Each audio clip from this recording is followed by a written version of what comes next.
Bhojpuri speed news में रुड़ा सभी के स्वागत बा। बता रहल बानी कि चंदन चंचल के गीत काफी ज्यादा भोजपुरी इंडस्ट्री में बवाल मचा दिले बा। जी हाँ, बवाल के मुख्य वजह का बा हम बताएं। ओकरा से पहले रुड़ा एक बार ई गीत के सुनी।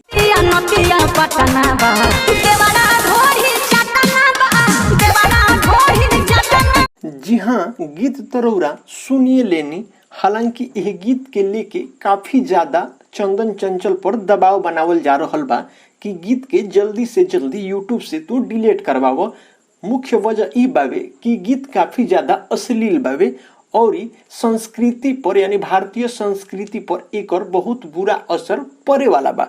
जी हाँ, यह बात पर चंदन चंचल जी लाइव आके अपन जातीय कार्ड खेले के कोशिश कर रहल बारन। जी हाँ, सुनी चंदन चंचल जी के मुंह से, फिर हम रुड़ा के विस्तार से बताई। साहनी कास्ट के बानी हम छोट जात बानी तेतना चंदन चंचल के रुड़ा सभे तो लाइव फुटेज देखिए लेनी।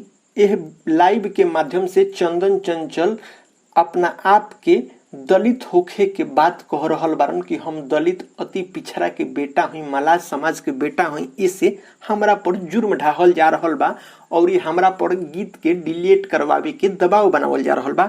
जबकि जब भोजपुरी स्पीड न्यूज के टीम भोजपुरी अश्लीलता मुक्त संगठन से बात कैलस तो उ लोग सीधा कहलस कि काल होके आवे वाला समय में अपने आप के स्टार बने खातिर कोनो भी सिंगर एह से भी बदतर अश्लील गीत गईहन, जवना के वजह से समाज पर काफी ज्यादा बुरा असर पड़े वाला बा।